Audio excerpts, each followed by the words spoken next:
Witam serdecznie. Otrzymuję od Was sporo pytań i wiadomości z prośbą o materiał poświęcony chorobom tarczycy. To temat niezwykle ważny, bo problemy z tarczycą dotykają coraz większej liczby osób. W dzisiejszym odcinku skupię się na niedoczynności tarczycy i przedstawię listę objawów, które mogą na nią wskazywać. Szacuje się, że zaburzenie to występuje u około od 5 do 10% populacji, a ryzyko jego rozwoju wyraźnie wzrasta wraz z wiekiem.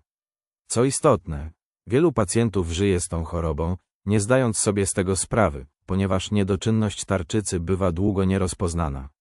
Warto też dodać, że znacznie częściej diagnozuje się ją u kobiet niż u mężczyzn. Jak właściwie działa tarczyca i dlaczego jest tak ważna dla naszego zdrowia? To niewielki narząd, ważący zaledwie kilkadziesiąt gramów, ale jego znaczenie dla organizmu jest ogromne. Tarczyca produkuje dwa kluczowe hormony: trójjodotyroninę, czyli T3, oraz tyroksynę, czyli T4. To właśnie one sterują przemianą materii, regulują temperaturę ciała i wpływają na tempo pracy wielu narządów.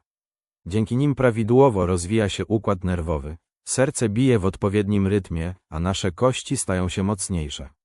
Hormony tarczycy oddziałują także na cykl miesiączkowy, zdolności intelektualne oraz płodność.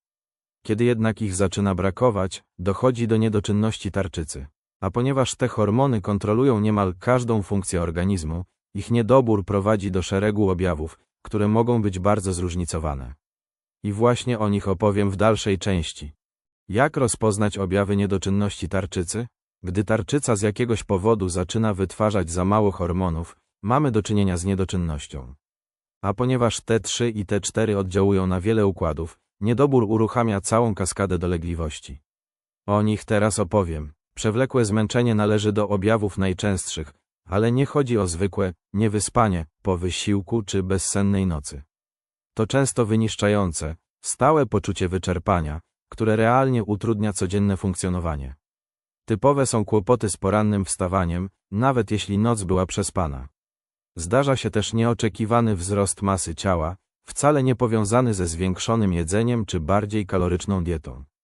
Skoro hormony tarczycy napędzają metabolizm, ich spadek zwalnia podstawową przemianę materii. W prostych słowach, ciało zużywa mniej energii niż zwykle. Jeśli kaloryczność pozostaje taka sama, nadwyżka może zostać odłożona w formie tłuszczu. Dodatkowo niedoczynność sprzyja zatrzymywaniu wody, co również podbija wagę. Nawet łagodna dysfunkcja tarczycy może sprzyjać istotnemu przyrostowi masy i zwiększać ryzyko nadwagi oraz otyłości. Oczywiście, masa ciała zależy od wielu czynników, tarczyca jest jednym z nich, choć ważnym. Często pojawia się nietolerancja zimna. Gdy większość osób chodzi w krótkim rękawie, osoby z niedoczynnością sięgają po bluzę czy sweter. Ma to związek z wolniejszą przemianą materii i mniejszą produkcją ciepła. U wielu chorych obserwuje się też nieco niższą temperaturę ciała. Do częstych dolegliwości należą osłabienie, skurcze i bóle mięśni, zwykle w obrębie ud i ramion. Zdarza się, że ból pojawia się przy wchodzeniu po schodach czy podczas czesania włosów. Badania pokazują, że niedobór tyroksyny zaburza funkcjonowanie włókien mięśniowych i może je uszkadzać, stąd te objawy. U części pacjentów rozwija się neuropatia obwodowa, czyli uszkodzenie nerwów przewodzących sygnały między mózgiem i rdzeniem a resztą ciała. Objawia się to drętwieniem i mrowieniem kończyn. U niektórych występuje również zespół cieśni nadgarstka. Najpewniej odpowiadają za to obrzęki, które uciskają nerwy. Często dochodzi do wypadania włosów, zwykle równomiernego na całej głowie, a nie ogniskowego. W efekcie przerzedzenie bywa długo niezauważalne. Co ważne, to nasilenie wypadania często staje się widoczne dopiero po kilku miesiącach od początku choroby, bo cykl wzrostu włosa trwa miesiące. Z tego powodu bywa, że włosy wypadają już po postawieniu diagnozy i rozpoczęciu terapii. Wtedy niesłusznie winą obarcza się leczenie. To ważna informacja, o której warto pamiętać. W niedoczynności przerzedzają się także brwi. Do obrazu choroby dochodzą zmiany skórne. Ponieważ tarczyca kontroluje m.in. wydzielanie substancji nawilżających przez gruczoły potowe, ich niedobór skutkuje suchością, wrażliwością i łuszczeniem skóry, a u części osób zmniejszonym poceniem. Często pojawiają się obrzęki. Mechanizm jest wieloczynnikowy. Po pierwsze, niedobór hormonów upośledza filtrację nerkową, co sprzyja gromadzeniu płynów. Po drugie, spada aktywność enzymów rozkładających mukopolisacharydy, związki białkowo-cukrowe. Gdy nie są rozkładane, odkładają się w tkankach podskórnych i działają jak gąbka, wiążąc wodę. Po trzecie, w niedoczynności nierzadko dochodzi do zaburzeń krążenia. Wolniejszy przepływ sprzyja przesączaniu płynów do tkanek. Obrzęki najczęściej widoczne są w kończynach dolnych, ale mogą obejmować też twarz i powieki. Warto dodać, że w niedoczynności bywa również powiększony język, makrogłosja, właśnie z powodu nadmiernego odkładania mukopolisacharydów. Objawem może być też ochrypły głos. Zmiany rozwijają się stopniowo, dlatego bywają rozpoznawane późno. Chrypka wynika z gromadzenia płynu w fałdach głosowych, a w powiększonej tarczycy, z możliwego ucisku lub porażenia nerwu krtaniowego. W niedoczynności tarczycy często obserwuje się powiększenie gruczołu, czyli wolę. Podobne zjawisko występuje w nadczynności. Z zewnątrz objawia się to obrzmieniem z przodu szyi, tuż pod jabłkiem Adama. Chorzy skarżą się na ucisk w gardle i trudności w połykaniu. Mechanizm jest prosty. Produkcję T3 i T4 pobudza TSH, hormon przysadki. Gdy chore komórki tarczycy nie są w stanie wytworzyć hormonów, przysadka zwiększa stymulację. Gruczoł, próbując nadrobić braki, namnaża komórki, ale one również nie produkują wystarczająco hormonów i właśnie ten rozrost daje obraz wola. Zmiany w funkcjonowaniu tarczycy potrafią wpływać także na zmysły. W jednym z badań na niewielkiej grupie wykazano zaburzenia smaku u 39% i węchu u 17% osób. Co ważne, wyrównanie hormonów zwykle przywraca prawidłowe odczuwanie. Niedoczynność może odbijać się na funkcjach poznawczych, pamięci i koncentracji. Gdzie położyłem kluczyki, po co wszedłem do tego pokoju, te sytuacje są dla zaburzeń tarczycy dość charakterystyczne i bywają określane jako mgła mózgowa.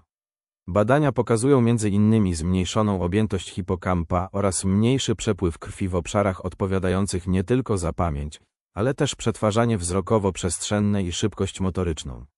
Dobra wiadomość. Po wdrożeniu leczenia zmiany są w dużej mierze odwracalne. Z przewodu pokarmowego typowe są zaparcia. To skutek spowolnionej motoryki jelit. U kobiet niedoczynność często wywołuje zaburzenia miesiączkowania. Cykle stają się nieregularne, mogą nawet zaniknąć, bywa też brak owulacji, prowadzący do obfitych krwawień, oraz suchość pochwy, powodująca dyskomfort podczas współżycia. Mechanistycznie wiąże się to z zaburzeniami w osi hormonalnej obejmującej FSH i LH. U mężczyzn częstym następstwem są zaburzenia erekcji.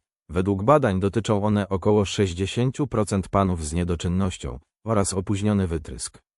Podłożem są zmiany w stężeniach krążących hormonów płciowych.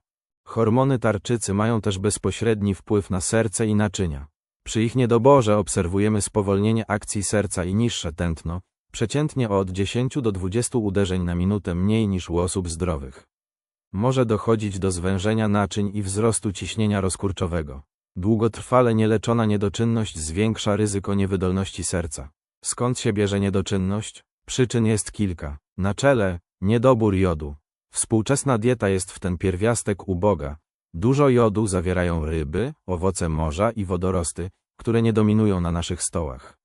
Sól jotowana pomaga, ale nie rozwiązuje problemu w całości.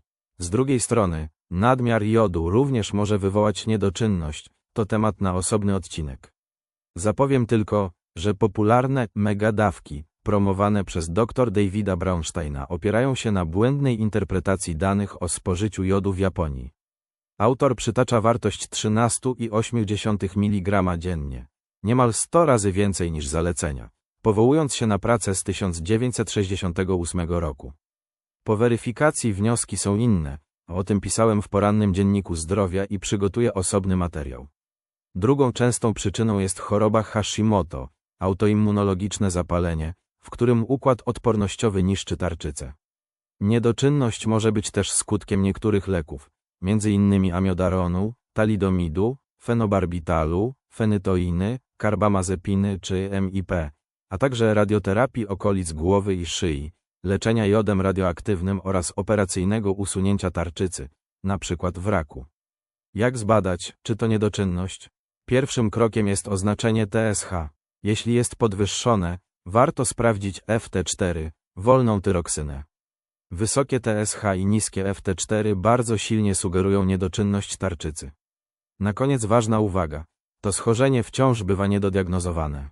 Objawy, o których dziś mówiłem, często są bagatelizowane, przez co niewiele osób trafia do lekarza lub zleca badania. Wiele osób po prostu nie wie, że przewlekłe zmęczenie, nietolerancja zimna czy wypadanie włosów mogą mieć związek właśnie z tarczycą.